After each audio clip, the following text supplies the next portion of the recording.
y ahí ya saludamos. Muchísimas gracias por estarnos viendo. Hola a todos quienes puedan estar viendo esta transmisión. Estamos con María Zavala, nuestra invitada de lujo del día de hoy en Retos Educativos Hoy.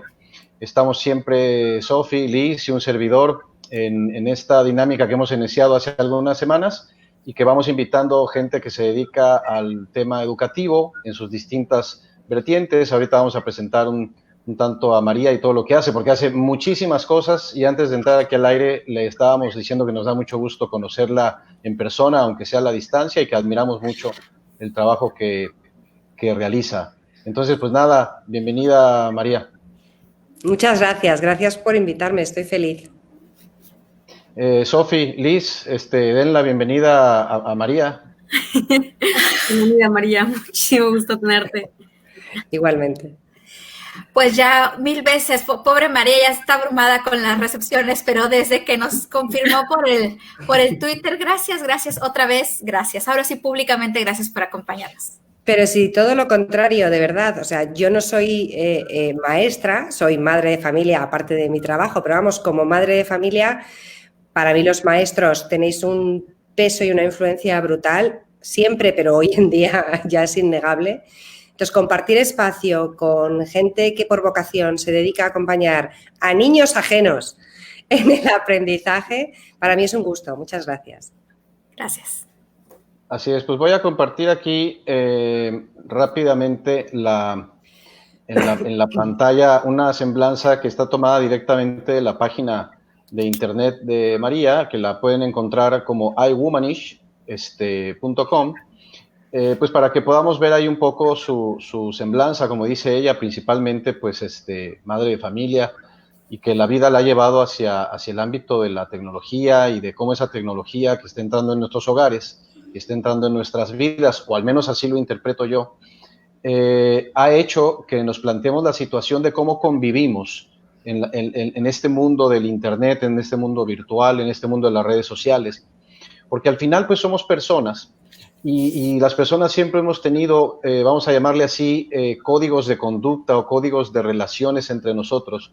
Y esto no se dio de inmediato en la vida virtual, ¿no? Esta vida del Internet nos sorprendió a todos, algunos más temprano que a otros, pero a todos nos sorprendió y empezamos a interactuar con otras personas alrededor del mundo sin darnos cuenta que quizá el código de conducta pues debería de ser el mismo, pero la distancia, el anonimato, la velocidad, la cantidad de información ha hecho que esto nos rebase. Y entonces ahora justamente como que nos vienen a la mente todos estos temas de ciudadanía digital, educación digital, alfabetización digital, y bueno, ahí vamos como por muchísimos más, pues porque bueno, somos personas y tenemos que aprender a tratarnos en esos ambientes. Y luego, pues también viene toda esta parte de la influencia que los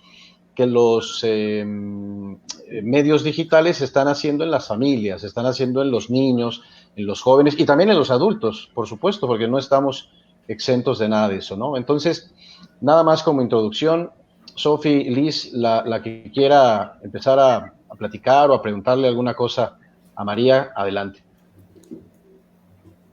¿Liz? ¿O empiezo yo? Adelante, Sofi. Bien, pues yo quisiera, María, que nos hicieras, tenemos algunos puntos que queremos tocar contigo, pero como de una manera introductoria, tú eres mamá y hoy he decidido también no solo pensar como educadora, sino pensar como mamá, porque creo que la perspectiva, a pesar de que hay puntos en común, es completamente diferente. Porque el hecho de que yo tenga un niño de 5 años y que se me quede quieto 1 hora con una tableta, para mí, mamá, es un regalo maravilloso que se llama tiempo libre para mí, ¿no? Y quisiera que, para después desarrollar más este punto, que nos compartieras desde tu punto de vista qué es la ciudadanía digital, que de repente el nombre suena así un poquito que no se entiende muy bien, pero tal vez no hay una definición como tal muy concreta, pero ¿tú cómo la defines? definiciones hay distintas en función de las visiones que hay sobre qué puede ser la ciudadanía digital, pero yo creo que Luis ha planteado un matiz que es el más importante. Ciudadanía digital al final es el ser, comportarse, expresarse, crear, comunicar en un entorno digital, ¿no? O sea, es el crecer como persona y desenvolverse como persona, no en una burbuja en la que estás solo, sino en la que convives con muchas más personas cuando hablamos del ámbito digital. Es simplemente trasladar lo que entendemos como ciudadanía en el ámbito analógico. Es desarrollar tu vida entendiendo que formas parte de un ecosistema en el que hay más personas, en el que hay una regulación, en el que hay una cierta comprensión de la ética, ¿no? De qué está bien y de qué está mal. Y, por tanto, hay gente que cumple con lo que está bien y hay gente que incumple. Es saber siempre seguir aprendiendo, saber expresarse. Entonces, es ir adquiriendo las habilidades, los conocimientos y, de alguna manera, la conciencia, que es, yo creo, lo más importante, de cómo ser cuando nos movemos en el ámbito digital. Y luego ya es verdad que se puede hablar de muchísimos campos dentro de la ciudadanía digital, la comunicación, la creatividad y el talento, la seguridad desde el punto de vista más de ciberseguridad, la seguridad entendiéndolo como integridad física y emocional y psicológica, la legislación, lo que tiene que ver con nuestros derechos y con nuestros deberes, es decir, luego hay muchos campos, ¿no?, que entran dentro de la ciudadanía digital. Pero al final de lo que se trata es de ser uno mismo, de qué tipo de persona se es, entendiendo que convivimos con otros y que hay un marco que nos rodea a todos. Ok, creo que yo creo que una hora no nos da para todo lo que podríamos hablar hoy, pero me voy a quedar con lo de la legislación y, por ejemplo, haciendo una analogía que no tiene tal vez mucho que ver, pero cuando empieza la producción de automóviles a principios del siglo pasado, que de repente empezaron a darse cuenta que necesitaba haber una regulación para que las personas pues fueran más cuidadosas al manejar, evitar accidentes, etcétera, que se empiezan a sacar los carnets o las licencias, como las llamamos en México, de manejo. Y al principio eran simplemente algo que te identificaba como conductor de tal cual vehículo, y después se dio cuenta que tenía que haber una regulación y una serie de examen, de conocimiento que tú tenías que tener para poder operar un vehículo. En este caso, el mundo de Internet es demasiado amplio, pero propiamente nos enlazamos a través de dispositivos, un teléfono celular, una tableta, una computadora. No podemos comparar, por ejemplo, el surgimiento de la televisión con lo que son los teléfonos inteligentes y todo esto que acabamos de mencionar, y porque la televisión en un principio, pues simplemente eran personas que eran espectadoras. Ahora no, ahora hay una interacción. O sea, tú interactúas a través del dispositivo y eso cambia por completo todo. ¿Tú crees, María, que debe de haber una legislación y que de ahí parta todo eso que tú acabas de mencionar, la parte psicológica, la parte que implica y que va de lleno en la educación, la parte de responsabilidad, que debe de existir una responsabilidad familiar y que realmente no hay nada que norme o que exija a un padre de familia a enterarse de lo que es una ciudadanía digital para poder controlar lo que está en su casa? No hay nada que se lo regulen, que se lo exija. Y de repente, y te voy a decir algo, cuando he compartido tus textos maravillosos que a mí me resultan increíbles en mi Facebook, no sé, si tengo 10 likes, son muchos. Y cuando compartes una tontera, un meme, todo el mundo, ¡ay! O sea, hay como que como que lo ves y no quieres dar el paso, ¿no? Es como mamá, y lo veo como mamá, es mucho procrastinar, porque sabes que detrás de eso hay mucho trabajo que tú tienes que hacer. Sí. Me estás haciendo, Sofía, muchas preguntas. Perdón. En una voy a ver cómo recapitulo. A ver, en primer lugar, siempre, absolutamente siempre en la historia de la humanidad, y esto se estudia mucho en ética y se estudia también en ética digital, cuando ha habido avances tecnológicos, desde cuando se inventó la rueda hasta cuando se inventó la imprenta, los libros, los periódicos, los automóviles, como decías tú, se producen cambios en torno a esas evoluciones que implican muchas cosas, que cambian el comportamiento de las personas, que cambian la convivencia de las personas y que, en línea con lo que decías tú, exigen una regulación. y que, como pasa ahora también con la tecnología digital, marcan el hecho de que hay empleos que desaparecen, nuevos empleos que aparecen, cambios sectoriales, cambios industriales, cambios en la vida profesional y personal de las personas. En este sentido, hay ya ciertas legislaciones que rodean el hecho de cómo debe ser el uso de la tecnología desde distintas perspectivas, si bien es cierto que no hay una única legislación, porque si lo piensas no hay una única legislación para cada una de las parcelas que vivimos en nuestras vidas. Pretender hacer una única legislación para todo lo que podemos hacer con la tecnología sería en verdad muy aventurado, ¿no? O sea, sería muy difícil de conseguir. Lo que sí que es cierto es que ya pasan dos cosas. Una, que hay determinados aspectos de las leyes que sí que rigen algunas cosas de nuestra vida tecnológica, aunque no se conozcan, bien porque no se conocen o porque no se quieren conocer, como decías tú a veces, ¿no?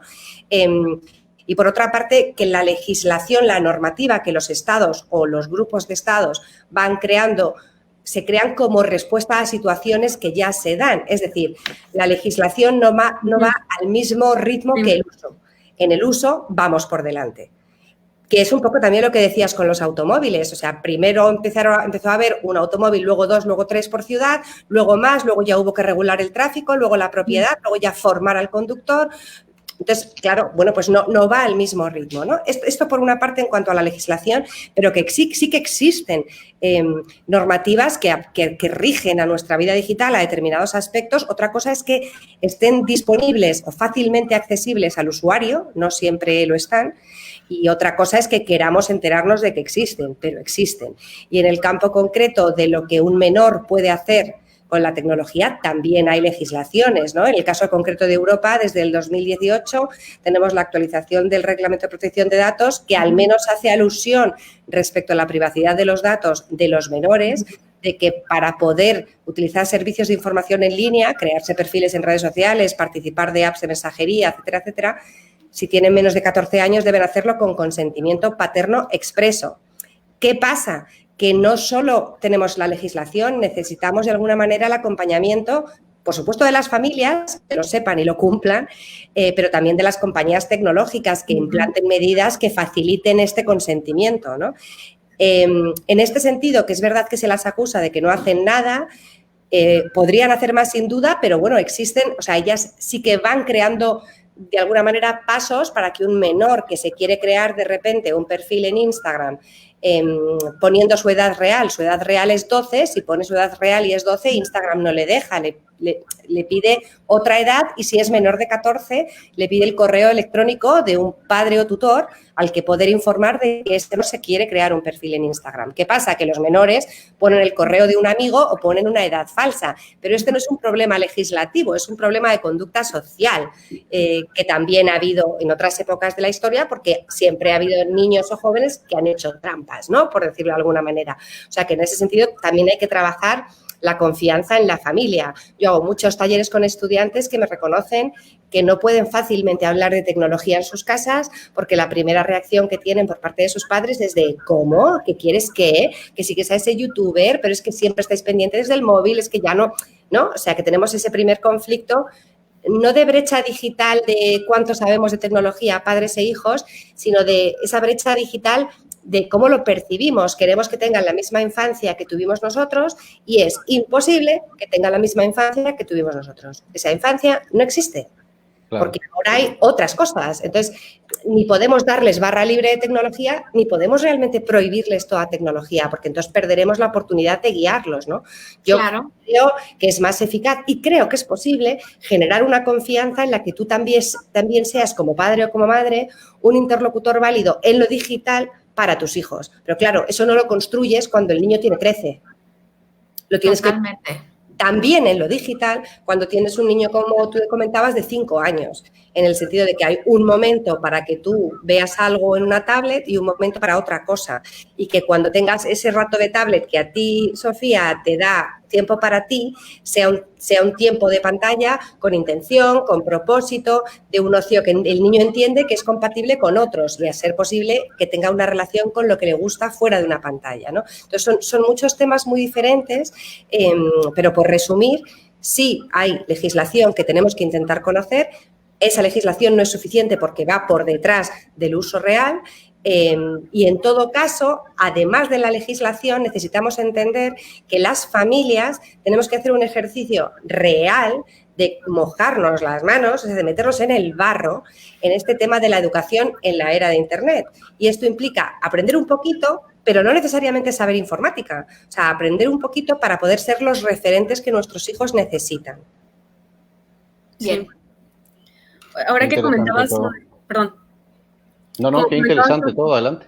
Todo.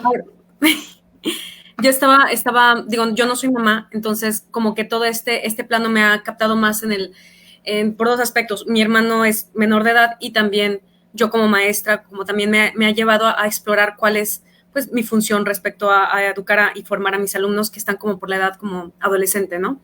Todos ellos tienen 13 años y todos tienen Instagram y TikTok y todas estas cosas. Bueno, entonces checando, o sea, sí estuve revisando que en Estados Unidos, por ejemplo, ellos tienen el COPA y tienen FERPA, que son como para asegurarse que los niños menores de 13 años no tengan, o sea, no se usen sus datos en línea, etcétera, y tienen como que esa regulación. Sin embargo, yo estuve checando, por ejemplo, en México a mí se me pareció muy preocupante, no tenemos nada o sea, está mencionada como una cláusula, pero realmente aplica muy, muy, muy poco. En España sí es, efectivamente, sí chequé, era 14 años, pero aquí en México no tenemos ninguno. Entonces, sí me parece como súper preocupante, porque creo que justo lo que comentas, tenemos unos papás que sí tienen esta como pelea o situación con la tecnología porque no se parece a sus infancias. Entonces está esa parte en la que no me siento cómodo, como no me siento cómodo, no siento que tenga una autoridad sobre eso, por lo tanto prefiero que no esté en mi casa porque no sé cómo lidiar con eso. Y luego también tenemos a muchos papás jóvenes que no lo ven como un problema, que es como Tetris, sí, o sea, no ven como no fueron ellos mismos tal cual tan regulados o tienen una interacción como soy amigable, pero tampoco me meto tanto, creo, y también creo que para muchos de ellos esperaban tener este tipo de conflictos, tal vez cuando sus hijos tuvieran 13, pero no, hombres, ya se los adelantó todo esto y está 8 años antes, 7 años antes, que se tienen que meter de lleno con una situación para la que no se han preparado, ¿no?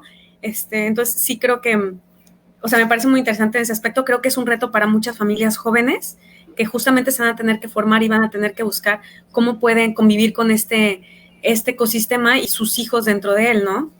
Pero fíjate, porque tú aquí hacías alusión, tú no eres madre, eres maestra, y como maestra tienes un compromiso con tus alumnos, y luego como tía o como hermana tienes compromisos con tus sobrinos o con tus hermanos pequeños o con tus vecinos jóvenes o con lo que sea, ¿no?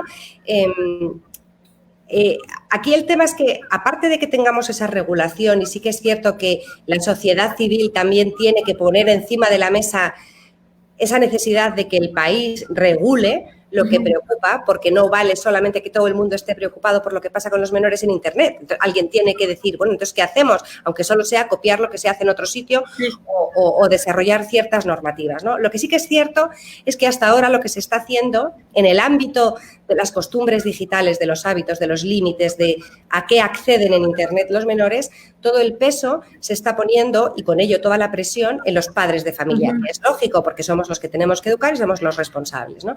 Pero no podemos soportar solos esta presión, porque no hay una legislación que nos ampare y que sea clara, porque los términos de uso de los propios servicios en línea no son fáciles de entender si están traducidos a nuestros idiomas, porque muchas veces no lo están, porque en plataformas del tipo de TikTok ni siquiera están sometidas a COPA porque están en China, con lo cual aquí cada servicio web se somete a la jurisdicción de su propio país, ¿no? Entonces son tantos eslabones que es muy difícil de alguna manera atajar el problema desde una sola mirada. Por eso yo siempre apelo a cambiar un poco el enfoque, o sea, es decir, hay que llamar la atención de las familias sobre la importancia de implicarnos en esto, pero no desde la regañina. Creo que hay demasiado prejuicio dirigido a las familias y de alguna manera también a la comunidad educativa, que vosotros quizás se os pide más el tema de las competencias digitales, ¿no? Cuando tampoco a vosotros se os ha formado en esas competencias digitales. y probablemente dentro de todo el paquete curricular que tengáis que cumplir, tampoco da tiempo a de repente ponerse a hablar de según qué aspectos, ¿no? Y además en el ámbito escolar se centra sobre todo en formar a los menores sobre los peligros de Internet. Es decir, la principal competencia que se trabaja en el entorno educativo suele ser la de cuidado con lo que haces en Internet, no te vayas a meter en problemas, ¿no? Como apoyo, sobre todo, también a las familias y para evitar conflictos. Pero necesitamos cambiar un poco el enfoque y dejar de juzgar a todo el mundo sobre lo mal que lo está haciendo. O sea, porque ahora, de hecho, la convivencia con la tecnología se ha convertido en un elemento más para decidir si alguien, tú u otra persona, es buen padre o buena madre o todo lo contrario. Es decir, parece que son mejores padres los que dan el móvil muy tarde, ¿no? Cuando a lo mejor alguien da el móvil antes, pero en unas condiciones o en unas circunstancias o en un marco de convivencia en el que va a haber más seguridad que si lo das más tarde, pero sin saber qué va a hacer tu hijo con ese móvil en la mano, ¿no?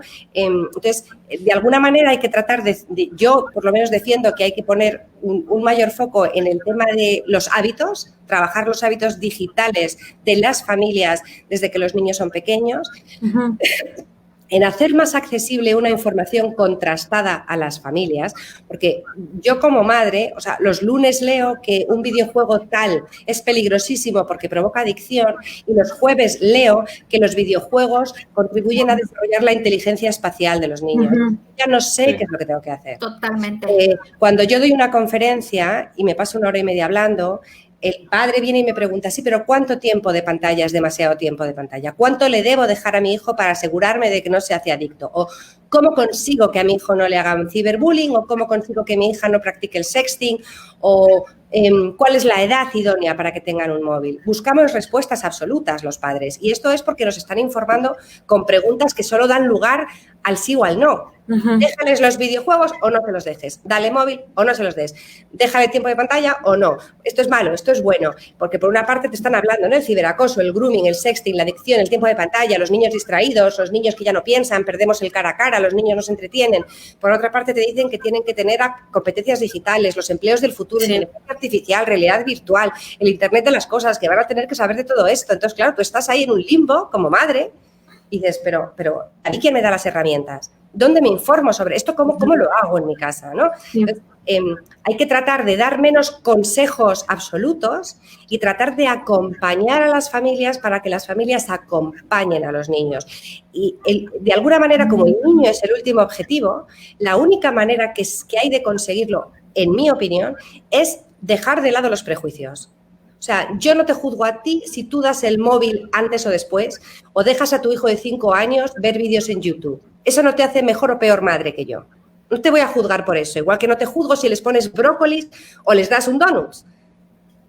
Tú tomas esas decisiones. Yo te puedo dar pautas de cómo conseguir una alimentación saludable o de ayudar a que tu hijo haga más actividad física y deporte o de ayudar a que tu hijo vaya interiorizando que una pantalla no es solo pasarlo bien estando solo mirando a esa pantalla, ¿no? Entonces, creo que es fundamental cambiar el enfoque, cambiar el discurso y acompañar, no solo acompañar a los menores, acompañar a las familias que estén más informadas, se sientan menos juzgadas de poder reconocer que le dejan a su hijo la tablet media hora todos los días, porque parece que van a ser peor padres si lo hacen. O todo lo contrario, que no quieran reconocer que en su casa no dejan nada de Internet porque es malísimo para la salud y nadie les diga, hombre, a ver, que tu hijo tenga acceso a Internet a los 11 años en sí mismo no es el fin de la infancia. Sí. Yo creo, María, que ese tema que tú tocas es medular en esto porque, como bien dices, le exigimos mucho o nos exigen mucho como padres y a pesar de que los que estamos metidos en el mundo educativo también tenemos esa presión como padres. Es igual.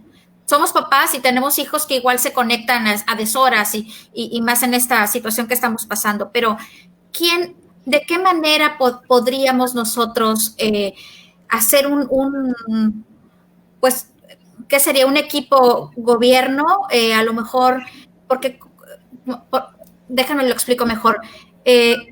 Nosotros como colegio, el colegio puede tomar la decisión de decidir, voy a acompañar a mis padres en la educación, en su alfabetización digital y darles algunas ideas. Es decisión de cada colegio, pero si hubiera a lo mejor, yo creo que me expresé mal hace un momento lo de la legislación, porque yo me refería a un papá de dónde tiene una información confiable, fidedigna, para saber qué es lo que tiene que hacer, que ese celular, esa tableta que le fue a comprar a su hijo libremente, que alguien se la vendió, en cualquier lugar venden celulares, ¿cómo puede él saber exactamente cómo acompañar a su hijo? ¿Quién se lo dice? Porque a lo mejor el colegio en el que está su hijo se lo van a decir o no de una manera, a medias o no, y a lo mejor el colegio de la amiga, de la hermana, tienen un programa bien padre, ciudadanía digital, pero ¿qué debería de haber, María? ¿Crees que sí el gobierno? ¿Crees que los papás con hijos en edades escolares tengan de manera obligatoria, a lo mejor un acompañamiento ya obligatorio, normado en general para todo el país? ¿Crees que eso marcaría una diferencia? Y que el padre no se sienta tan solo y tan, como tú dices, que de repente veo un artículo acá, de repente lo leo por allá, veo un video de YouTube o ya me pasaron por el WhatsApp cualquier cantidad de información. Mira, yo os voy a hacer una pregunta, vosotros como colegio. No sé si tenéis algún tipo de newsletter que se envía a los padres o algún tipo de comunicación que se envía a los padres. Yo, como madre, he recibido comunicaciones de mi colegio y aquí veo de muchos colegios a las familias sobre muchos temas que tienen que ver con la educación, ¿no? Yo qué sé, educar en la autoestima, educar en la responsabilidad, y cuando se toca el tema de la tecnología, quizás en alguna de las comunicaciones que habéis tenido con familias hasta ahora ha habido, pues no sé, referencias a artículos o a posibles lecturas o a conferencias que organizáis en las que se hable, por ejemplo, de quiénes son los referentes de los adolescentes, o ojo con lo que vuestros hijos hacen en Internet, es decir, muchas veces se comparten lecturas para que los padres lean y reflexionen sobre cómo podemos evitar determinados problemas que llegan a los titulares. No sé si es vuestro caso, pero muchas veces los colegios tienen plataformas o vías de comunicación con las familias para contarles determinadas situaciones. Si en vez de solamente recurrir, en el caso de la tecnología, a alertar a los padres de situaciones que tienen que ver con un mal uso de la tecnología, los colegios de todos los países optaran por, me invento, o sea, cuando los niños llegan a determinado nivel en el que vosotros detectáis que todos terminan el curso con un móvil en la mano, o cursos en los que detectáis más conflictos, en vez de informar a los padres sobre los conflictos, nunca ningún colegio manda una comunicación en la que dice: estos son los pasos que se deben seguir para configurar un smartphone de un menor de edad. Y, por ejemplo, linkar al servicio de familia de Apple o Family Link de los Android a través de Google, que son maneras de que un padre de un menor de edad esté informado de qué aplicaciones se descarga un menor de edad en su teléfono, por poneros un ejemplo, ¿no? Es decir, en ese momento estaríais siendo agentes de alfabetización directa, no agentes de prevención de ciberproblemas, ¿no? Es decir, dime. O sea, me parece como lo que comentas en cuanto a los padres de familia. Yo, o sea, sí creo que puede ser muchas veces que hay tanta información de respecto a eso.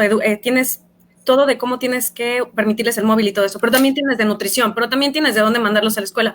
O sea, que realmente lo único que quieres después es nada más dime qué pasos, o sea, dámelo muy digerido, ¿sabes? O sea, si tú me mandas PDFs extensos de cómo educar a mis hijos en alfabetización, eso es eterno, o sea, ¿sabes?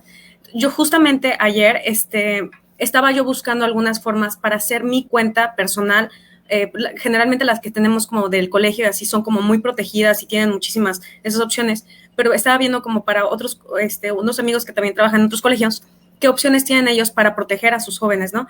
Y resulta que nosotros trabajamos con Google, es el que yo uso, y tienen todo un programa en el que se llama Google Family, y está fantástico porque es baratísimo y te permite saber cómo va tu familia y qué están viendo, y les permites asignar como tiempo de pantalla y ese tipo de cosas. Sí, es lo que comentaba. Sí, justo pensaba, es que en lugar de a lo mejor mandarles como que toda la filosofía y todo esto, que a veces no tienen tiempo porque hay muchísimas cosas que hacer como padre de familia, es, a ver, sé que estás preocupado, mira, te ofrezco esta herramienta puede servirte un montón, y creo que podemos como colegio a lo mejor, pues al fin y al cabo nosotros tenemos el interés, o sea, el interés por el bienestar de los niños, y también tenemos eso en súper común con los padres de familia. Entonces podemos, o sea, ser también nosotros como esa ayuda de no te voy a lo mejor dar miles y miles de lecciones, sino te presento esto que va a ser súper práctico. Claro, al final hay que buscar un equilibrio. O sea, yo esto lo trabajo mucho con colegios aquí en España y lo he trabajado mucho con coles en Estados Unidos.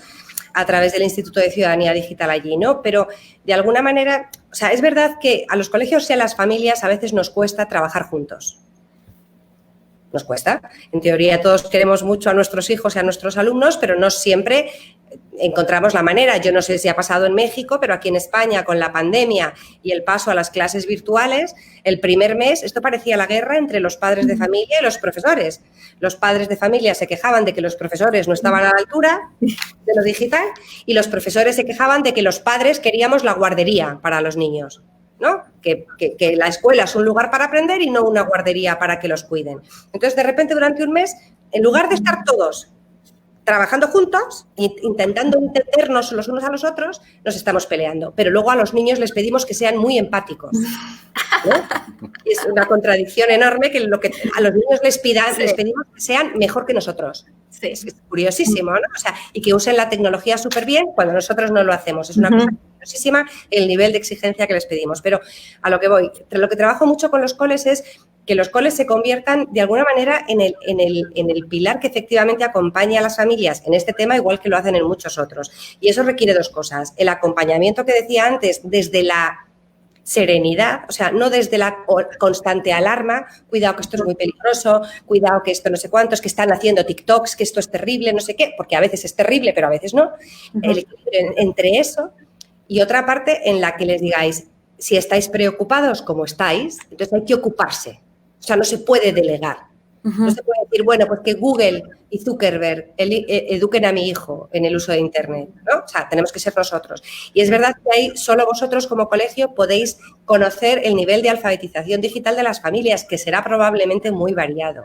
Pero entre que un día hagas determinada conferencia o taller y que otro día mandes un enlace sencillo o un PDF, pero de una hoja, en el que digas por qué es importante que vayan a ese enlace, el por qué es importante, ¿no?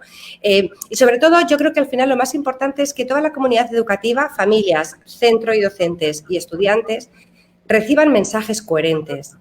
Porque muchas veces el colegio traslada unos mensajes al alumno en términos de vida digital que luego el niño no recibe en casa por falta de interés, por falta de conocimiento, por falta de tiempo. A veces el niño recibe un input en casa que no es el que recibe en el colegio. Entonces, realmente tienen mensajes a veces contradictorios incluso respecto a lo que pueden o no pueden hacer en el ámbito digital. Es complicado, pero no es más complicado que otras muchas cosas que hacemos familia y centros educativos para ir acompañando a los alumnos. Creo que lo que hace falta es voluntad, sobre todo que todo el mundo trate de entender la postura de los demás, ¿no? Yo entiendo que un colegio tiene un papel fundamental, por ejemplo, en el tema de las competencias digitales y en la alfabetización más funcional del niño, pues yo que sé, enseñarle a hacer presentaciones y a utilizar determinadas herramientas, o ahora con las clases virtuales, más o menos ir aprendiendo a manejarse por las distintas plataformas, pero luego hay otra parte de la alfabetización digital y de esa ciudadanía digital que tiene que ver con la conciencia, con la conducta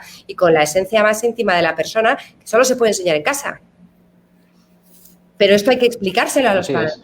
O sea, un niño que hace ciberacoso, el problema no es su móvil, es el niño que ataca, ¿no? Entonces, exacto. Y bueno, justamente me quedo pensando en eso. Muchas veces los padres de familia delante de las escuelas o a veces hacia adentro del propio seno familiar queremos respuestas absolutas. Hablabas tú como de consejos así absolutos y tenemos que estar siempre recordando, los seres humanos no funcionamos a través de fórmulas.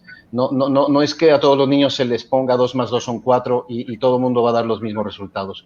Cada niño tiene un momento, cada persona tiene un estilo y demás. Y por otro lado, lo que han estado hablando es que a esa enorme variedad de personalidades, esa enorme cantidad de circunstancias que rodean la vida o la experiencia digital de un niño o de una familia, también alrededor debe haber certezas, leyes que vienen del gobierno, que vienen de la casa, que vienen de los distribuidores de estos medios y demás, y que también es muy importante aprender a leer. Me hicieron pensar ustedes con estas reflexiones en un aspecto que lo pongo como analogía, en la que hemos crecido mucho, o creo yo que hemos crecido mucho como comunidades, que es el tema de la nutrición.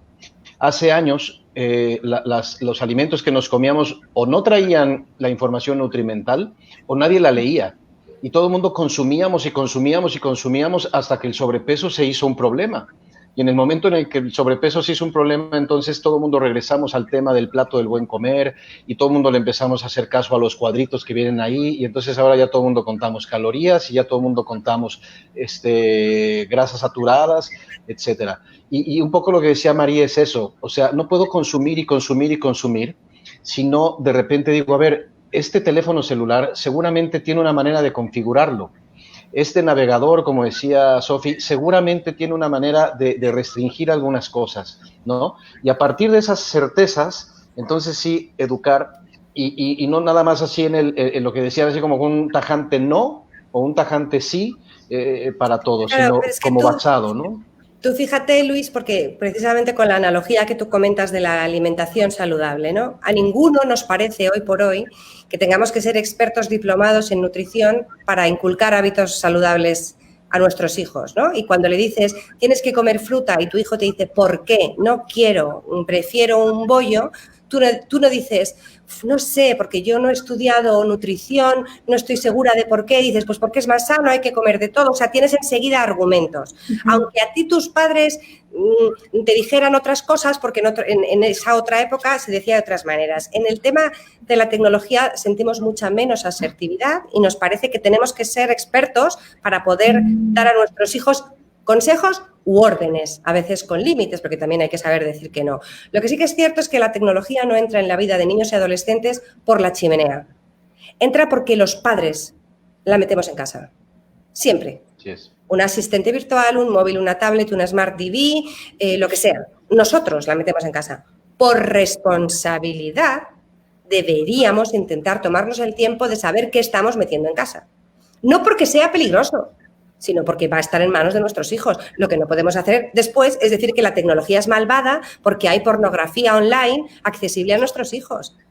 Entre otras cosas, porque no es lo mismo que un chico de 13 se encuentre, por ejemplo, con pornografía en Internet, si ha tenido conversaciones sobre pornografía, relaciones afectivas y valores en su casa, que si nadie le ha hablado de lo que está bien y lo que está mal.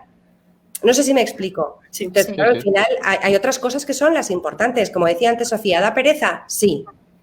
Pero no podemos agarrarnos a la excusa. O sea, la realidad es que vivimos en un mundo tremendamente digitalizado que va a ir a más y en el que cada vez va a haber más cosas regidas por algoritmos, nos guste o no. Y por eso es fundamental no que odiemos o amemos a los algoritmos, sino que formemos a las personas que van a formular esos algoritmos. ¿Van a ser buenas personas? ¿Van a tener conciencia? ¿Van a pensar en los demás?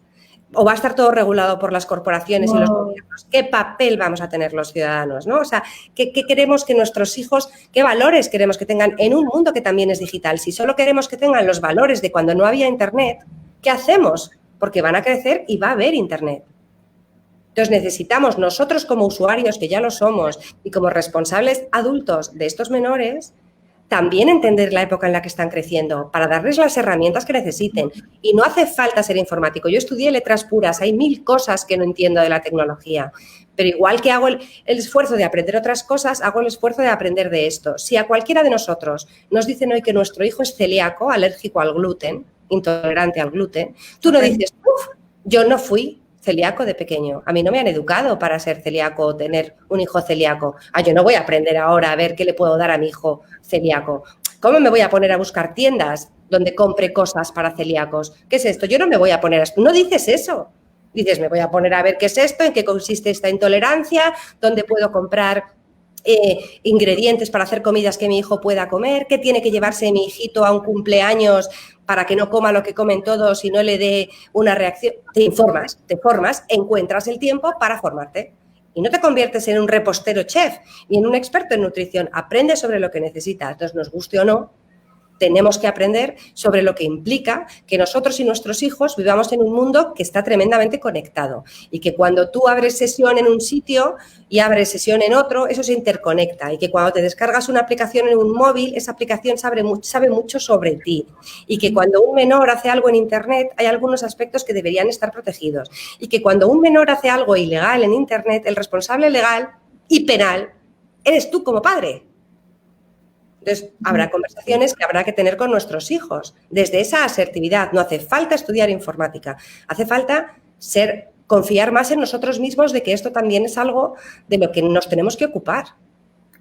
María, ¿crees que en este momento, y digo, la situación de nuestros países es distinta? Ustedes en España, ¿tú cómo ves el panorama con las familias? ¿Crees que en general esta conciencia de la que estás hablando, este sentido común, este entender lo que yo tengo que hacer como padre, vaya, digamos, en ascenso, vaya mejorando con todo lo que se está haciendo, o todavía hay mucho camino por recorrer?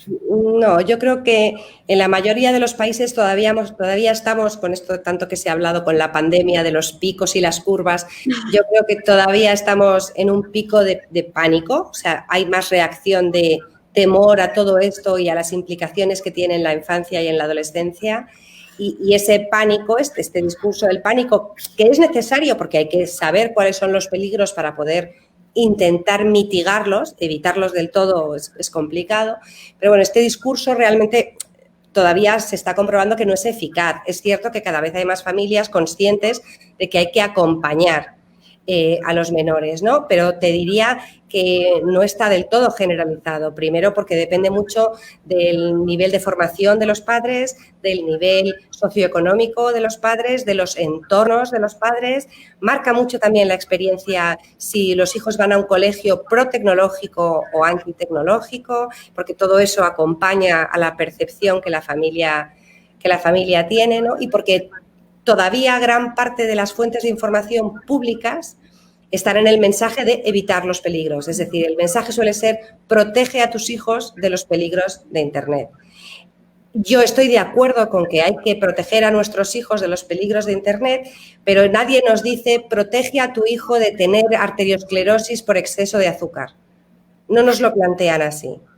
Entonces, si no conocemos realmente un poco más los padres cómo funciona este mundo de Internet, es muy difícil que ayudemos a nuestros hijos. Estos meses de pandemia se ha hablado de las competencias digitales de los docentes y se ha hablado de las competencias digitales de los alumnos y se ha hablado de las competencias digitales de los profesionales que estaban teletrabajando. Nos falta hablar más de las competencias digitales de las familias, de cuánto entienden las familias y con especial hincapié, aunque esto no sea muy correcto, cuánto saben las madres, que pasan mucho tiempo con los hijos, que son las que bregan mucho más con ese mamá, ¿me dejas la tablet? Mamá, ¿me dejas tu móvil? Mamá, ¿puedo ver YouTube? Mamá, quiero tener Instagram. Mamá, ¿puedo tener TikTok? Yo creo que nos queda mucho camino. Yo soy optimista por naturaleza, con lo cual creo que todo es posible y por eso lo que trato de hacer es trabajar desde el respeto a todo el mundo. O sea, yo no me meto en cómo quieren educar a sus hijos porque no creo que haya una única forma de educar bien, sino de dar a conocer los recursos que hay, sitios donde informarte, herramientas tecnológicas o analógicas que puedes hacer para que la convivencia con la tecnología sea menos conflictiva o para que inculcar hábitos digitales sea algo más llevadero sin que te vuelvas loco en casa. Me parece que eso resulta más eficaz, si bien es cierto que es un camino difícil. De hecho, no hay mucho contenido al respecto. Por ejemplo, cuando tienes que conocer a ciertas personas, tienes que conocer ciertas páginas para que de hecho puedas llegar a lo que, como sea, lo que tú haces, que compartir este contenido de así.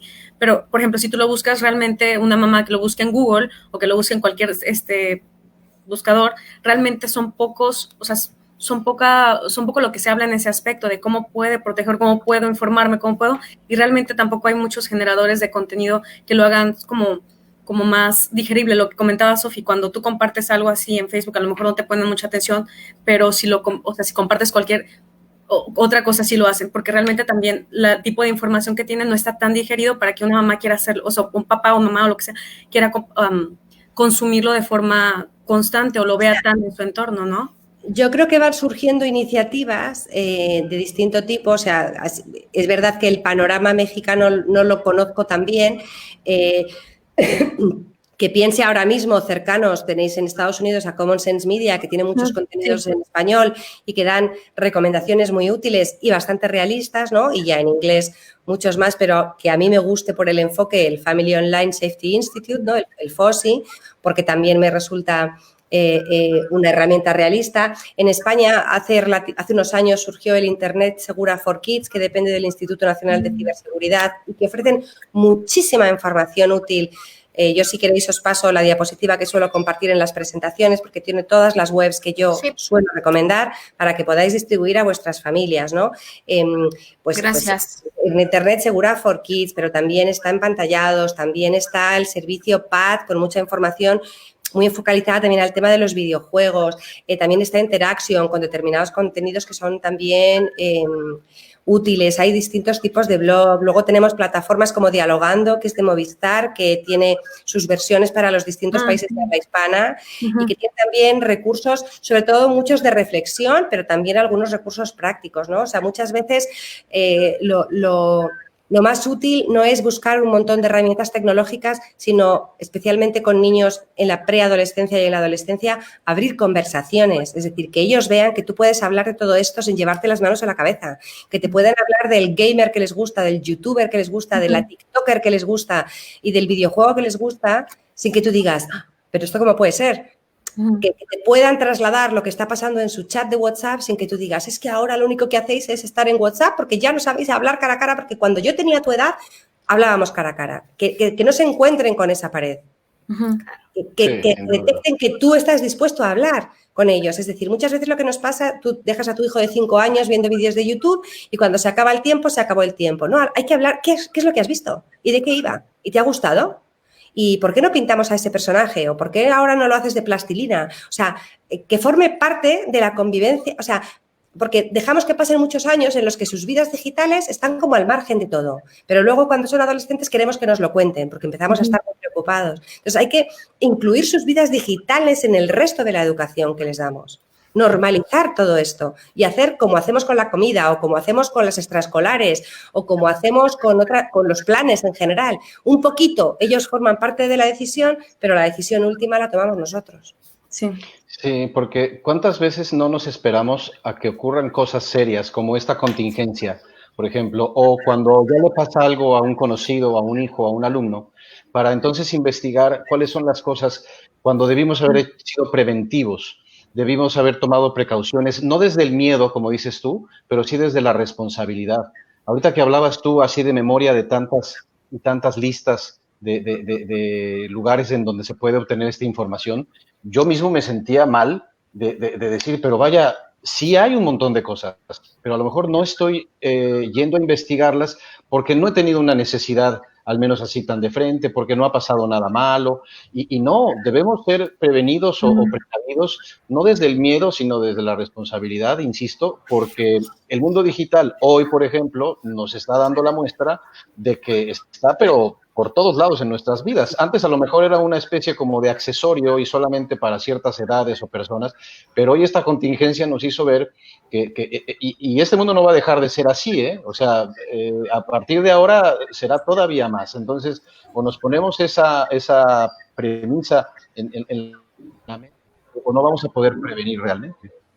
Claro, es que efectivamente esto va a ir a más y esto no es necesariamente malo, es decir, que la sociedad esté cada vez más digitalizada no significa que vayamos a estar siempre mirando a una pantalla, sobre todo si entendemos que ese tiempo de pantalla siempre es una pérdida de tiempo.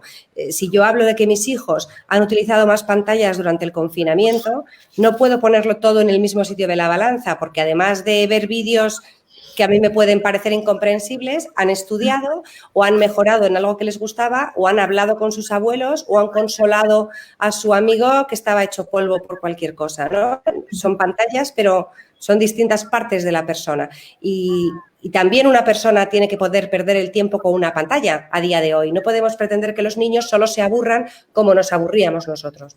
Tienen que poder aburrirse de muchas maneras analógicas y digitales. Y efectivamente, como tú decías, Luis, hacerlo desde el miedo es ineficaz, entre otras cosas, porque riesgo cero no existe en nada, ni en la vida analógica ni en la vida en Internet. Y lo que nos dice la evidencia científica hasta ahora es que hay igual de riesgos y oportunidades en cero uso de pantallas que en mucho uso de pantallas.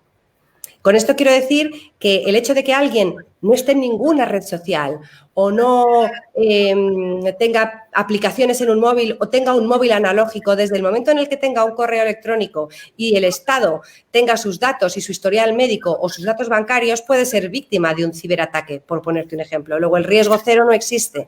Y una persona que utilice su móvil todos los días para un montón de cosas puede estar usándolo casi siempre para algo súper productivo e incluso algo solidario, con lo cual ahí la oportunidad está maximizada y el riesgo minimizado, sobre todo si además resulta que es una persona que sabe lo que es la doble autentificación, que tiene buenas contraseñas, que tiene antivirus, que sabe los códigos con los que tiene que comportarse según las plataformas, que conoce sus virtudes y sus defectos en el mundo analógico y, por tanto, también en el digital. O sea, yo soy consciente de cuando pierdo el tiempo usando el móvil, pero lo sé. No, es decir, no es como que lo sé y digo, pues sí, voy a perder el tiempo con el móvil ahora, ¿no? No siempre leo Kafka, a veces leo novelas románticas que no son nada literarias ni superiores, ¿no? Entonces, creo que hay que buscar el mismo equilibrio y no pretender ser como seres perfectos utilizando la tecnología. Si lo normalizamos y entendemos que lo que vamos a ser es la persona que somos en Internet, creo que será más fácil poner el foco no en la tecnología, sino en la persona. ¿Qué tipo de persona quiero que sea mi hijo? ¿Qué quiero que sepa? ¿Qué tipo de decisiones quiero que tome? Cuando los padres pensamos, y los docentes también, en niños y tecnología, solemos pensar en lo que no queremos que hagan con la tecnología. Y creo que lo que tenemos que empezar a pensar es en lo que sí queremos que hagan. Es decir, no es que yo eduque para que no les pille un coche.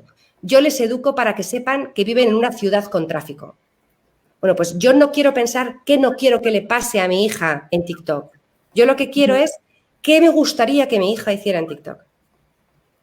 Y hacérselo saber. Así es. Sí, sobre todo porque si no se los lanzamos sin un tipo de... O sea, se les lanza así tal cual, sin un tipo de incluso cómo lidiar con comentarios, cómo lidiar con reacciones, cómo hablar entre ellos en redes sociales. Y yo lo veo como, soy docente de literatura en inglés. Entonces, yo les estoy poniendo a lo mejor... Vemos un tema que en este contexto, en este salón o en esta relación conmigo tiene sentido, pero a la hora de traducirlo a sus redes sociales, que muchas veces es donde realmente sucede su vida social, no saben traducir eso, y que yo lo veo muy claro y digo, ahí está este tema, es que está clarísimo para mí como adulto, pero muchas veces como no les he usado ese contexto al que son tan familiares, ellos no lo logran. Esta es la palabra, Liz, la del contexto.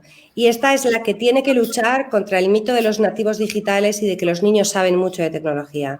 Los niños pueden saber mover pantallas, crear perfiles, descargarse cosas. Ya se ha visto que en términos de otras competencias digitales funcionales, ya hemos visto en pandemia que no saben tanto, porque muchos no saben ni convertir un archivo, ni compartir plataforma, ni securizar sus perfiles, ¿no? Pero que no pasa nada, son niños, tienen que aprender y alguien les tiene que enseñar, ¿no? Lo que no tienen los niños es contexto. O sea, si mi hija tiene una cuenta en Instagram y hace 2 semanas empieza a ver el hashtag Black Lives Matter y un montón de opiniones de sus influencers sobre todo esto, ella empieza a crearse una opinión. Y ella sabe usar Instagram, quizás con más naturalidad que yo, pero no tiene contexto porque no tiene mi edad. Entonces, lo que es necesario es que si yo sé que mi hija está en Instagram y por tanto sé que se puede estar encontrando con un montón de cosas que pasan por el mundo, tengo que hablar con ella desde la comprensión para saber cómo lo está viendo y transmitirle también mis valores, para darle ese contexto. Esto es como cuando los niños leen libros de pequeñitos con pictogramas y pone la frase, en la montaña había y luego sale dibujado un árbol. ¿No? Bueno, pues así es una manera de ir aprendiendo a leer y a relacionar una imagen con esa palabra. Entonces, los niños también aprenden en el mundo analógico a través del contexto que lo que les rodea le va dando. Los niños en el mundo digital también necesitan contexto y el contexto siempre es analógico. Y los adultos no necesitamos saber de informática para darles contexto. Qué interesante esto que acabas de decir, perdón que me meta, pero yo que soy filósofo, desde esto es algo muy claro. No hay nada en el mundo virtual que no existe en el mundo real. Y por tanto, que no hay nada en el mundo digital que no haya existido antes en el mundo real. Y por tanto, el contexto es lo importante. O sea, ¿qué miedo voy a tener yo si yo le estoy dando a mi hijo esos valores, esas virtudes, eso que vive en el día a día en la persona y que tiene que trasladarlo hacia ese mundo, o que cuando se lo encuentre en ese mundo, él va a tener todo un bagaje de instrumentos y de herramientas con lo cual poder enfrentar eso, ¿no? Claro, es que somos los adultos los que les confundimos en los mensajes. Tú fíjate que dos cosas tan contradictorias. Imagínate un caso de ciberacoso en el que a un niño le han llamado idiota en un mensaje de WhatsApp, ¿no? Esto nos parece grave porque se utiliza la tecnología para insultar a un compañero. Obviamente, si yo le pregunto a mi hija si le hace más daño que alguien le llame idiota o algo peor en WhatsApp o en el patio, le hace más daño en el patio. Le hace más daño que la llamen idiota a la cara, ¿vale? Sin embargo, en otras cosas, en estos casos damos mucha importancia a este ciberbullying y, de hecho, la sociedad se ha puesto las pilas con el bullying cuando ha sido ciberbullying, es decir, llevamos años y años en los que ha habido acoso y no era un tema que estuviera en la agenda política como está incluso ahora, ¿no? Uh-huh. Sin embargo, hay otras circunstancias en las que se le quita toda la importancia a la comunicación virtual porque nos parece que es la presencial la que importa. Y yo hago siempre una broma con esto, ¿no? Mi marido es mucho menos expresivo que yo y entonces él un día me pone te quiero en un mensaje. ¿Este mensaje no vale? ¿Por qué? Porque no me lo ha dicho cara a cara. Siendo como es poco expresivo, que me lo ponga en un mensaje para mí vale oro. Uh-huh. Entonces, muchas veces los propios adultos somos los que rompemos los mensajes y realmente el niño y el adolescente no perciben lo online y lo offline como cosas distintas, como decías tú, Luis. Es que es lo mismo. Uh-huh. Pero no ellos por generación, yo que soy muy usuaria. Yo conozco mucha gente a través de redes y no les he conocido presencialmente jamás que me aportan muchísimo en positivo, que me inspiran cada día, que me enseñan cada día. Y conozco gente cara a cara muy tóxica. Y al revés, conozco gente en redes muy tóxica y gente presencialmente que me aporta mucho. Luego, el tema está en cuánto se conozca uno a sí mismo y a qué le dé valor. Uh-huh. Efectivamente, yo no le doy valor a tener 1000 seguidores, ya sé que eso no me hace mejor. Lo tengo clarísimo, ¿no? Y efectivamente no he crecido pensando que eso es importante, pues mi labor es hacerle ver a mis hijos que eso no es lo importante, pero también tengo que entender que prefieran tener 300 seguidores a 30, porque cuando tienes 30 no eres popular y te sientes no querido por tu grupo. Y cuando tienes 14, lo más importante en tu vida es que tu grupo te acepte. No es tan difícil de entender. Sí, es lo mismo, solo otro contexto. O sea, sí, es que no está separado para nada. O sea, ellos lo ven así, es su vida, todo es, o sea, no es, ahorita estoy en vivo, ahorita estoy, o sea, es realmente todo lo mismo y lo que comentan en ese momento, su grupo en vivo, después se va a traducir a sus experiencias en redes sociales, o sea, es lo mismo todo el tiempo. Lo que los estudios nos dicen es que un adolescente, y digo adolescente porque la evidencia que ahora mismo hay más cercana sobre este tema es con adolescentes. Uh-huh. Un adolescente que se siente seguro, comprendido y respetado en su casa y que se siente valorado en su centro educativo y querido y con una vida razonablemente estable, se meten menos muchos problemas en la calle y en Internet. Es decir, los que experimentan riesgos en la calle y en Internet casi siempre pasan por otras vulnerabilidades. Sí. Esto quiere decir que si como docentes vosotros y como padres los demás ponemos el foco no en la tecnología, en el móvil, en la red, en la app, sino en los chavales, en qué necesitan, en cómo se sienten, en cuántos saben. Si ponemos el foco ahí, lo más probable, no lo seguro, porque lo seguro no existe, pero lo más probable es que vayan creciendo con mesura, sin meter grandes patas, aunque metan alguna porque la tienen que meter, y que cuando tengan un problema intenten pedir ayuda. Y al final yo creo que esto es lo más importante, porque problemas van a tener. Yo no quiero hijos que no tengan nunca ningún problema. Es que no estarían viviendo si no tienen nunca ningún problema y ningún disgusto y ningún contratiempo. Lo que quiero es que a veces sepan solucionarlo, a veces sepan pedir ayuda y cuando no se pueda solucionar, por lo menos sepan avanzar. Sí, siempre he pensado que en las redes sociales el problema no es la red social, el problema no es la convivencia, etcétera. Yo siempre he pensado que el problema es el anonimato. El anonimato, cuando ese anonimato me da esa fortaleza de la distancia y entonces empiezo a actuar mal como no actuaría en otro lado porque no hay quien me identifique.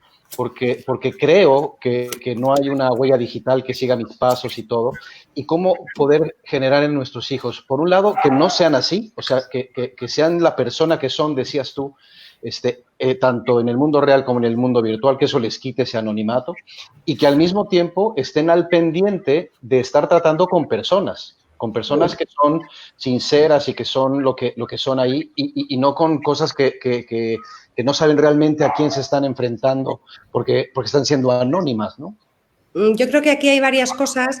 La primera de ellas tiene que ver con, como padres, conocer a nuestros hijos, o sea, no pensar que tenemos un hijo que es el que nos gustaría tener, sino conocer a nuestros hijos y cómo son de verdad, porque tú a lo mejor piensas que tu hijo siempre es como tu niño pequeño, que todo lo hace bien y es muy bueno, y pues luego a lo mejor pues tiene sus travesuras y lo tienes que saber, ¿no? Entonces, bueno, pues esto también saberlo. En el aspecto del anonimato, que es un tema que pasa mucho con menores y pasa mucho con adultos, porque creo que tenemos todos un ataque de verborrea constante, todo el mundo tiene que estar opinando sobre todo y dando su opinión. Creo que esto es muy bueno desde que los niños empiezan a entenderlo, tan pronto como 8 o 9 años, hablar de esto en casa, poniendo ejemplos que uno mismo puede ver. Pero ¿hace falta decir esto así? ¿Hace falta insultar a alguien para defender tu postura? ¿Hace falta que te escondas detrás de algo? Si hace falta que te escondas, es que lo que dices tú ya sabes que está mal. Pero ponerles ejemplos en el que no convertirlo en es que ahora los adolescentes hacéis esto. No, mira, ve, es que lo hacen los adultos. Sí. Esto no está bien. O sea, esto no está bien.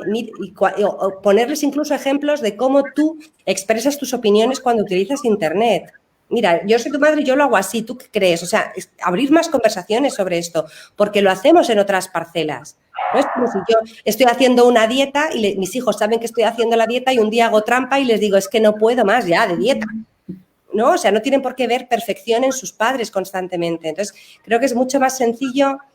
Por eso siempre hablo, cuando hablamos del buen ejemplo digital de los padres, siempre se habla de que ese buen ejemplo consiste en no dar mal ejemplo.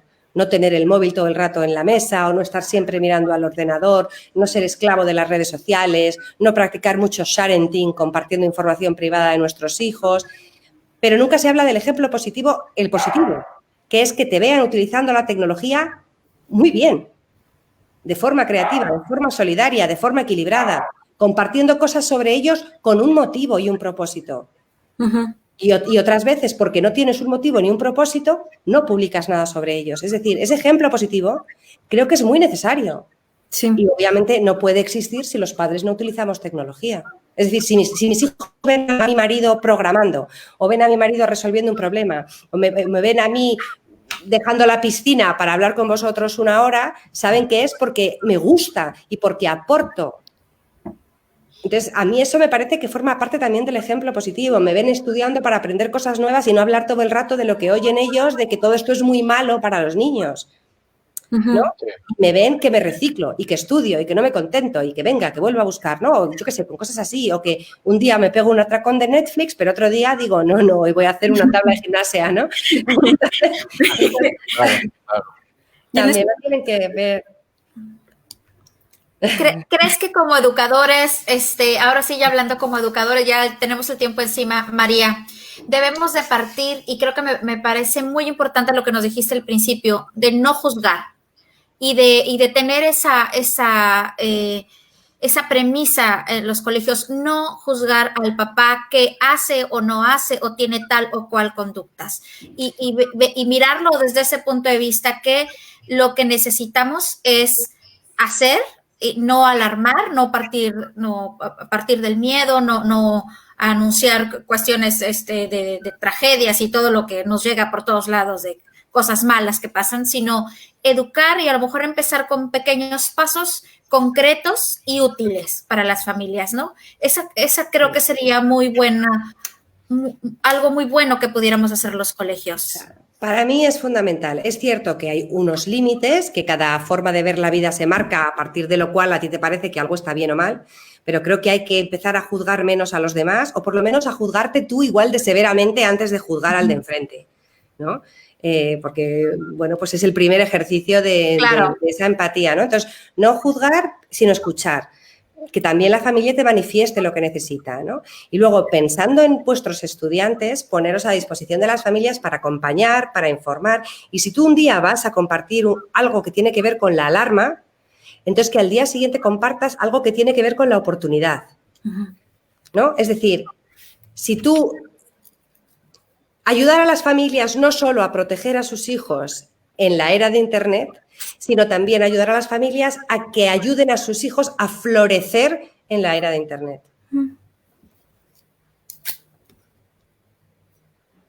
Qué hermoso eso, ¿eh? Qué hermoso porque el mundo que te toca vivir es ese. Y las personas no dejamos de ser menos personas hace años porque no había internet, ni vamos a dejar de serlo porque ahora sí haya. La esencia humana, la parte más fundamental de nosotros está ahí. ¿Por qué no pensar que esto es más bien un privilegio? ¿Por qué no pensar que es algo que puede hacer que la educación llegue a todos lados, por ejemplo? Pero eso es lo que la pandemia ha puesto también encima de la mesa, que el primer problema ha sido el acceso. El niño que no tenía acceso a tecnología se ha quedado atrás. Claro. Sí. Así es, así es. Entonces, en España hace 4 meses estábamos hablando de lo malo que es el móvil en el aula Y luego, y ahora estamos hablando de repartir tablets a todos los niños para que no se queden atrás. Fíjate la incongruencia de poner el foco en la tecnología. Sofía me sigue en redes y sabe que mi lema no es la tecla, es la persona. Entonces, tenemos que poner el foco en la persona y no en la tecnología. No es que la tecnología sea neutral, claro que importa. O sea, la tecnología no es completamente gris, está diseñada para que queramos usarla y está diseñada de manera que se sepa mucho sobre nosotros. Pero al final las decisiones también las tomamos nosotros. Entonces, se trata de que tomemos decisiones informadas y no solamente desde la pulsión del momento. Así es. Liz, ¿ibas a decir algo? no, básicamente es parte de eso. Ha estado muy interesante esto, realmente. O sea, como docente sí me doy cuenta de hecho creo que también hay un gran campo de oportunidad. Lo veo ahora mientras platicamos y es que antes probablemente no hubiera sabido cómo están mis alumnos o cuáles son las preocupaciones o incluso sus influencias más cercanas, o sea, más fuertes. Y ahora lo sé. Ahora sé cuáles son las tendencias, sé cuáles son sus preocupaciones, cuáles son las ideas que están, y en lugar de eso, de verlo como algo ajeno al aula y al salón y a nuestras conversaciones, es invitarlo a ver qué están escuchando. Entonces, qué es lo que piensan, cómo puedo formarles, o sea, ayudarles a tener un criterio dentro de lo que ustedes de por sí ya van a ir, o sea, ya lo van a ver, ya lo van a leer, o sea, ya van a consumir ese contenido. Entonces, pues mejor pongámoslo aquí y ayudarles a eso, a formarse como personas, ¿no? Y que traslades esos principios a donde sea que estén, porque ahorita tenemos tecnología, pero cuando todos estemos en tecnología y venga algo más, un nuevo reto, pues seguimos, o sea, la persona como tal sigue, ¿no? No sé ustedes, pero yo me ha parecido esto como 5 minutos. Sí. Yo no puedo creer de verdad que llevemos un poco más de 1 hora charlando, porque estoy hablando con 3 personas apasionadas de la educación, de la formación, de la persona, que el hilo conductor es la tecnología. El hilo conductor es cómo la tecnología se ha metido en nuestras vidas, se ha metido en la educación, se ha metido en las noticias, se ha metido en el entretenimiento, se ha metido en todo, absolutamente en todo, pero nosotros la inventamos. Nosotros inventamos eso, nosotros somos el creador de la tecnología como personas, y creo que tenemos la responsabilidad de nuestra creación. O sea, si nosotros inventamos algo, pues nosotros tenemos la responsabilidad de llevarlo a que dé el fruto que queremos que dé, y que el entretenimiento, la convivencia, la educación, todo aquello que nos da la tecnología florezca, así como queremos que florezcan las personas. Si somos escuela, pues tenemos que tomar esa responsabilidad desde el punto de vista de la escuela. Si somos familia, pues tenemos que hacerlo desde la familia. Y también algo bien importante, yo creo que tenemos que tomar esa responsabilidad también nosotros mismos. O sea, ¿cómo soy yo un consumidor de tecnología? ¿Cuál es mi ejemplo como maestro? ¿Cuál es mi ejemplo como papá? ¿Cuál es mi ejemplo como hermano? Vaya, ahí donde me tomen las cosas. Qué pena que allá en España se esté haciendo de noche, porque acá en México no. Y que María tenga que descansar, la verdad, porque yo estaría encantado de seguir aquí platicando. Bueno, pero quedamos cuando queráis.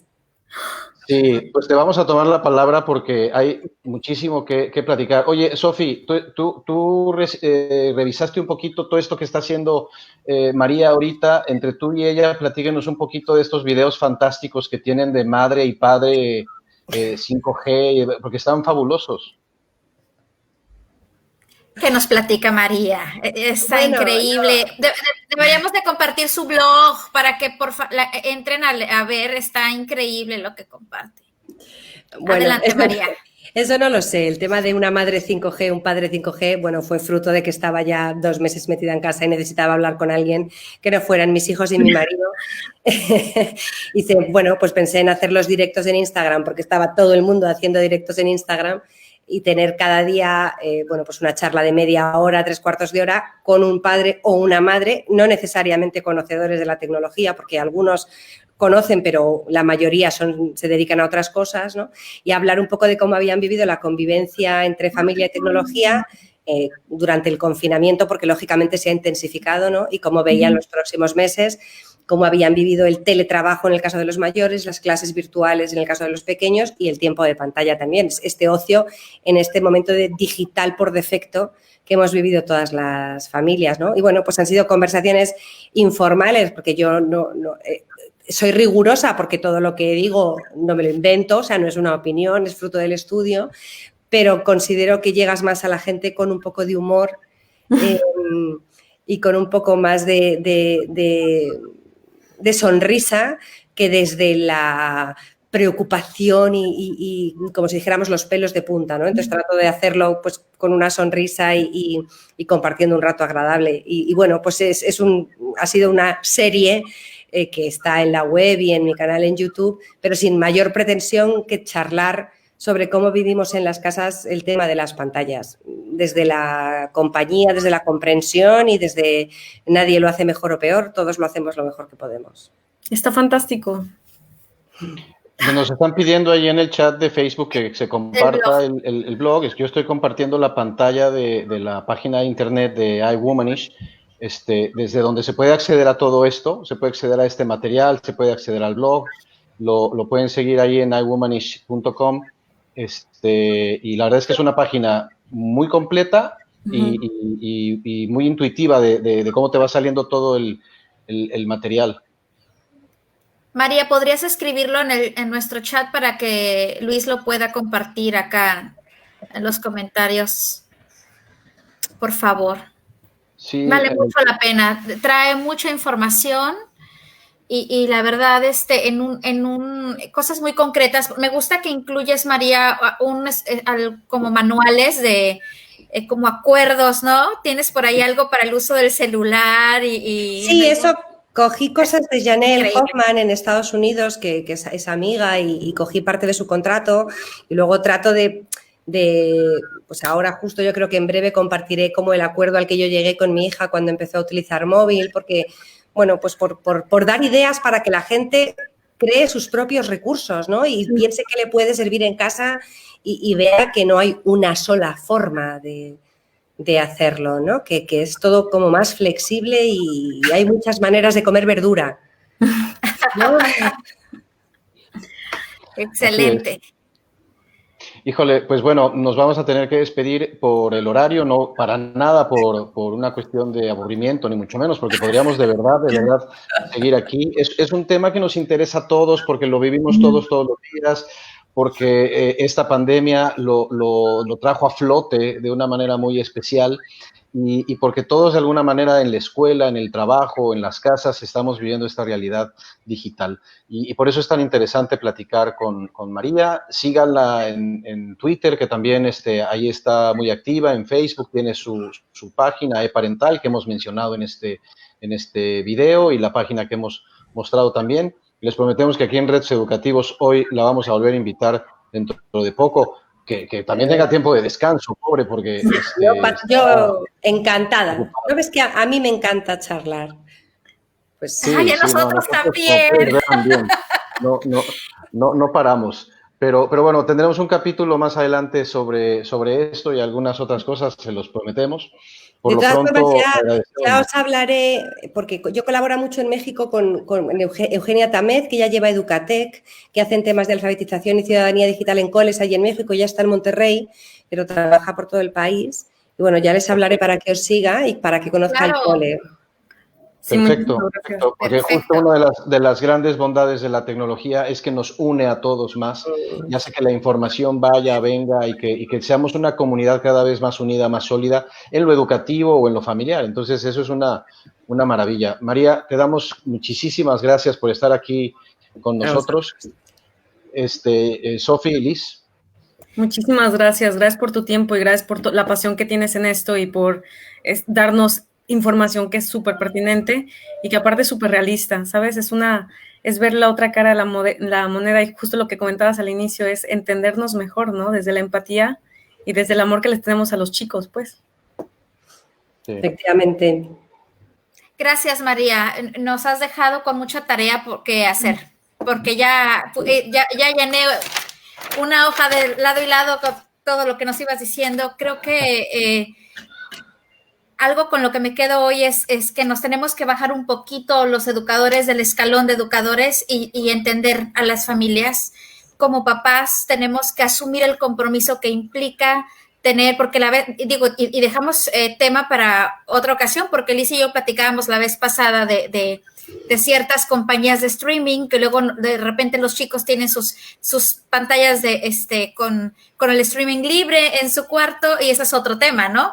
Y comentábamos de ciertos programas que están ahí, o sea, está todo, y los chicos que tienen acceso a eso, es tema para después, pero gracias, María, de verdad, ojalá y se repita en otras ocasiones, te aprendemos mucho y qué bien, estoy leyendo que hay varias personas me están mandando saludos, gracias has tenido muchos fans hoy, muchas gracias. Bueno, fenomenal. Yo os pasaré lo que comentaba de las fuentes de información donde pueden recurrir las familias, Perfecto. Aunque también está en mi web, en la sección Ser Padres On y Off, ahí están todos desglosados con los enlaces. Te lo mandaré. Perfecto, lo compartimos. Gracias, María. Muchísimas gracias, María. Buenas noches para ti. Y gracias, Liz, gracias, Sofi. Esto fue Retos Educativos hoy. Muchísimas gracias por vernos. Hasta pronto. Bye. Hasta pronto. Hasta luego.